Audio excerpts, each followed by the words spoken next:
குருஜி, புணுகு புணுகுன்னு சொல்கிறீங்களே அப்படின்னா என்ன? 10 வருஷமாக சொல்லிட்டோம், 10 செகண்டில் சொல்லிடுறேன். புணுகுங்கிறது ஒரு பூனையிலிருந்து வரக்கூடிய ஒரு வசிய பொருள். புணுகு, கஸ்தூரி, கோரஜனை போன்ற சூட்சமமான பொருட்களை ஆன்மீக ரீதியான வழிமுறையில் வச்சு நம்ம நேர்மறை ஆற்றலான ஆகர்ஷண சக்தியை பெற முடியும்.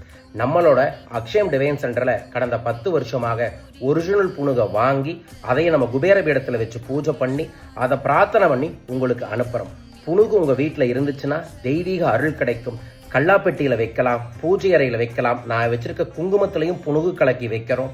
அது இல்லாமல் நீங்கள் பயன்படுத்தக்கூடிய கரன்சியில், பர்ஸில், தெய்வீகமான பொருட்களில், பூஜை ரூமில் இருக்கக்கூடிய சிலையில் எல்லாமே புணுகை தடவி வச்சிங்கனாவே அந்த வாசனையை அங்கே ஒரு நேர்மறை ஆகர்ஷணத்தை ஏற்படுத்தும். இதற்காகத்தான் புணுகு பயன்படுத்தப்படுகிறது. நீங்களும் பயன்படுத்துங்க. அக்ஷயம் டிவைன் சென்டரில் ஆகஸ்ட் முடிகிறதுக்குள்ள புணுகு வாங்குறவங்களுக்கு 1+1 அன்பளிப்பு.